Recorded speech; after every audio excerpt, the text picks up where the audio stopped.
lembaga survei Poltreking menyebut jika berdasarkan tesis pada hasil Pilpres 2019 dan 2014, variabel cawapres menjadi sangat menentukan peluang kemenangan.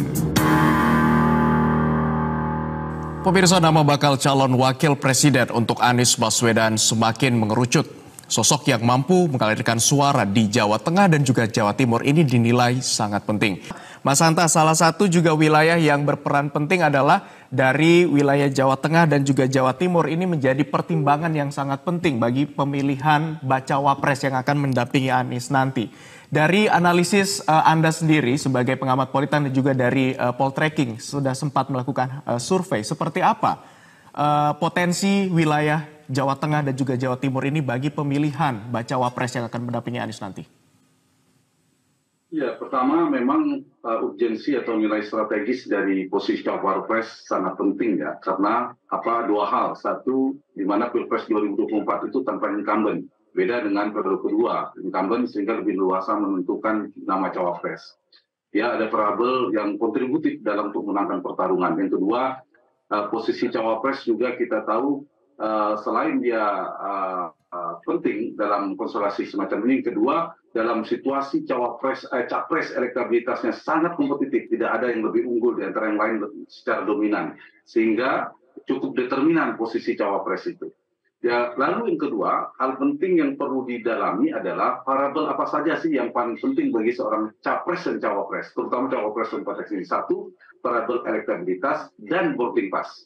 Nah, kalau secara elektabilitas ingin saya jawab pertanyaan itu, ada dua pilihannya. Dia harus kontributif secara elektoral. Sang cawapres selain nanti soal setelah terpilih untuk governability supaya duit tunggal bisa saling menguatkan, yang paling penting adalah memenangkan pertarungan atau winning the election, mencari figur-figur yang bisa membantu sang capres. Dalam konteks ini, Mas Anies Baswedan kita tahu, kalau kita beda saja di Pulau Jawa, pemilih Jawa itu ada 58%. Jadi kalau memenangkan Jawa, berpotensi besar bisa memenangkan Indonesia memang, tanpa mengurangi peran strategis dari pemilih-pemilih di luar Jawa. Nah, kita tahu Mas Anies itu basis utamanya adalah di Jawa Barat, DKI, dan Banten, dan sebagian besar Sumatera. Dan kandidat yang lain ada di Jawa Tengah, seperti Ganjar Pranowo, kemudian juga di Jawa Timur.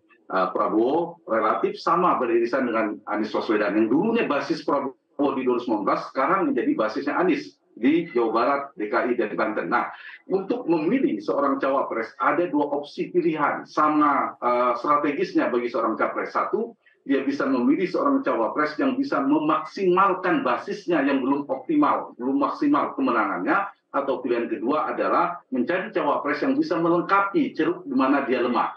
Kalau begitu opsi yang pertama, Anies Baswedan, Mas Anies bisa mencari cawapres yang potensial kuat di DKI, Banten, dan Jawa Barat, Gus Coy.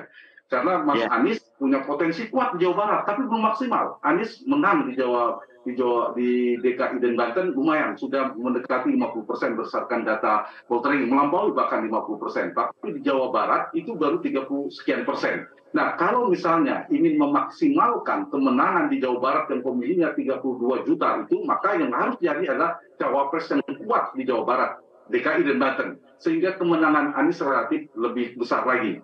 Yang kedua, Mas Anies lemah di Jawa Tengah dan di Jawa Timur secara geografis. Maka yang dicari oleh Anies Baswedan adalah figur-figur yang memiliki potensi untuk melengkapi kelemahan Anies Baswedan di Jawa Tengah dan Jawa Timur. Tinggal analisanya, pertimbangannya, kalkulasinya, lebih mana yang bisa dikonversi menjadi suara. Apakah lebih menjanjikan mencari yang di Jawa Barat untuk lebih optimal menangnya, atau di Jawa Timur, Jawa Tengah. Kalau ternyata sekedar melengkapi Jawa Tengah, Jawa Timur, tetapi tidak bisa, misalnya saya kasih contoh, mencari cawapres dari Jawa Tengah, saya kira pilihannya keliru, karena itu sudah basis Ganjar. Apakah sanggup seorang cawapres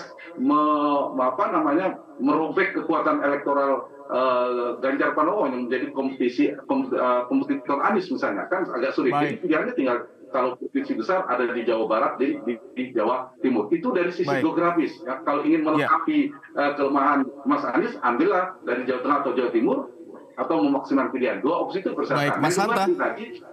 Kelemahan dari sisi demografis ini masuk ke Gus Coy tadi ya. Secara demografi itu Mas Anies ada 3 triple majority di Indonesia, di elektoral Indonesia. Satu, dia seorang Muslim, kedua adalah kekuatan Jawa, ketiga adalah NU.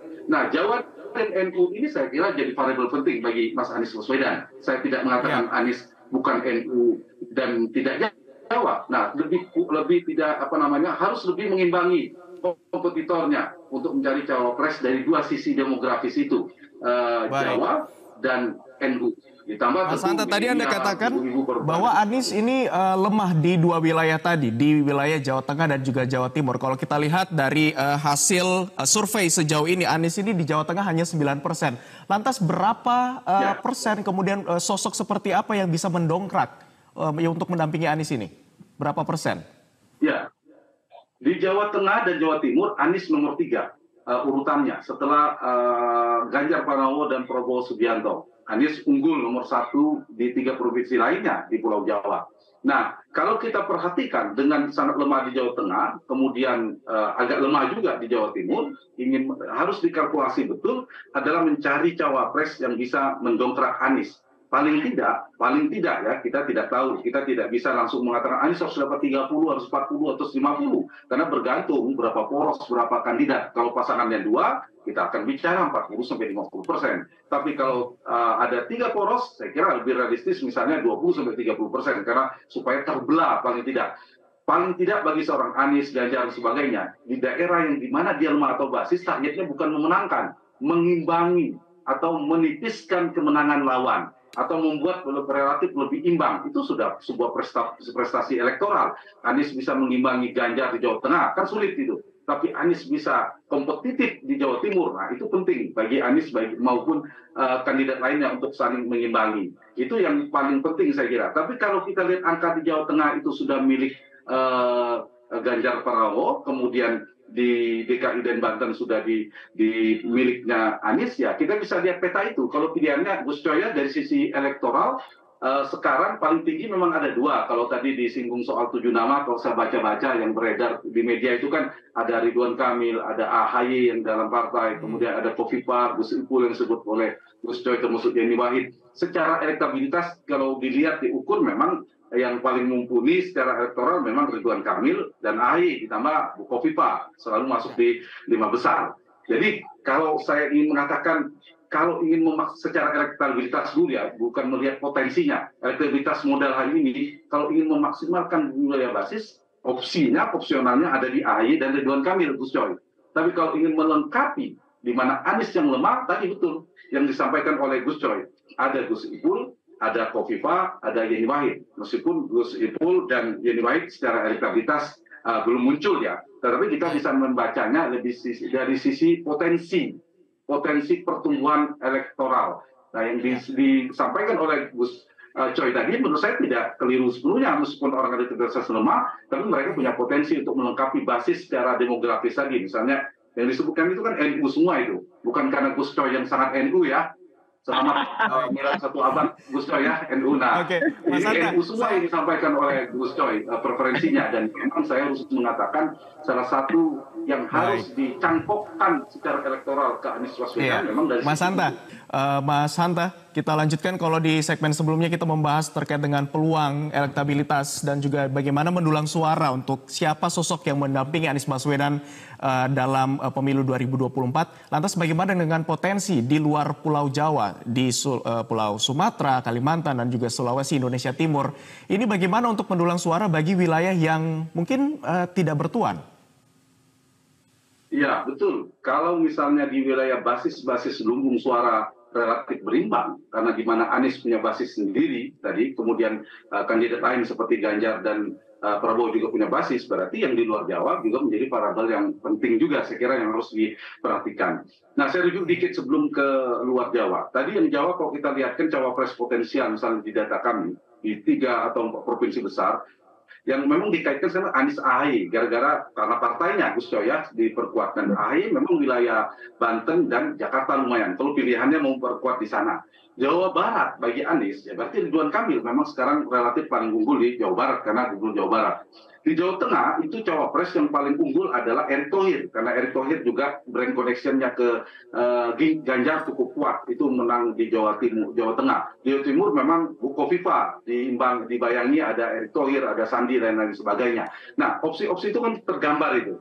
Mana kira-kira sebenarnya sederhananya yang bisa dikonversi sesuatu yang bisa menjadi dimigrasi menjadi pemilih Anies, pendukung bagi seorang capres. Kalau kemudian tidak sekedar melihat di situ dia lemah, kemudian diambil cawapresnya. Kalau cawapresnya tidak terlalu kuat untuk mengimbangi variabel capres, kan masih bisa kita bicara Jawa Tengah. Anies mau ngambil basis di Jawa Tengah. Apakah bisa seorang cawapres ini mengimbangi kekuatan Ganjar di Jawa Tengah? Kalau tidak bisa, menurut saya itu akan bukan pilihan yang tepat. Harus cari yang mending, misalnya ya udah sekalian Jawa Barat misalnya belum kuat. Lebih kuat potensi di Jawa Barat. Nah, ini yang saya kira bisa diambil oleh Anies, memperkuat di mana dia lemah untuk melengkapi, atau yang sudah cukup kuat dimaksimalkan kemenangannya, atau bahkan menyeberang. Menyeberang itu mengambil, ini paling ekstrim ya. Kalau tadi kan ada AHY dan Ridwan Kamil, penguasa Jawa di wilayah baratnya Jawa. Kemudian ada Kofifa di wilayah timur. Atau bahkan yang dipersepsikan ke Jokowi seperti Erick Thohir. Itu yang paling ekstrim ya. Dan semua opsi-opsi yang dimiliki Anies dan Partai Nasdem, Partai Demokrat dan PKS, menurut saya opsinya banyaknya. Kembali pada di luar Jawa tadi, Sumatera pemilihnya lebih kurang potensi 12%. Baik, Mas Hanta singkat saja. Ya. Di luar Pulau Jawa, basis mana, pulau mana yang perlu difokuskan untuk memenangkan pasangan Anies dengan calon data, yang perlu ditreatment itu sama pentingnya. Jawa di Sumatera itu berimbang lagi, sama dengan Jawa. Ini yang saya katakan kompetitif peta ini. Pergeserannya tidak terlalu signifikan. Di Jawa misalnya di Sumatera Utara dan Lampung itu relatif Ganjar agak unggul kalau kita bandingkan Ganjar Anies. Tapi di luar itu praksis menjadi basis, hampir menjadi kekuatan Anies Baswedan. Mulai Aceh, Sumatera Barat, Riau, Sumatera Selatan, dan lain sebagainya. Kalau diakumulasi, di datanya juga tidak terlalu jauh perbedaannya. Meskipun Anies sebenarnya berpotensi. Tapi kalau ini sekiranya Prabowo yang beririsan dengan Anies ada salah satu tidak maju, katakan Pak Prabowo tidak maju, itu berpotensi akan bergeser ke Anies cukup besar. Nah, karena itu bagi seorang Anies Baswedan, termasuk Pak Prabowo, kalau salah satu misalnya menjadi 3 poros, salah satu kalah, nah mereka berpotensi di putaran kedua mendapatkan limpahan secara elektoral cukup besar. Jadi di Sumatera begitu petanya, kemudian di Sulawesi itu relatif Anies cukup kuat secara umum ya, di basis-basis Nasdem cukup lumayan, misalnya di Sulawesi Selatan Anies relatif kuat petanya begitu, tapi kalau di Sulawesi Utara yang basisnya Pak Jokowi itu Ganjar yang kuat ya. Nah, di daerah-daerah besar seperti itu. Di Kalimantan secara umum memang basis Pak Jokowi dulu menang, tapi tidak bisa hanya bilang Kalimantan Selatan misalnya, itu potensi Anies cukup kuat. Kalau di Kalimantan Barat, di Kalimantan Tengah itu lebih ke Ganjar. Itu peta hari ini. Tendensi peta. Artinya itu wilayah-wilayah yang berpotensi, yang bisa menjadi pemetaan dan juga bisa menjadi pertimbangan.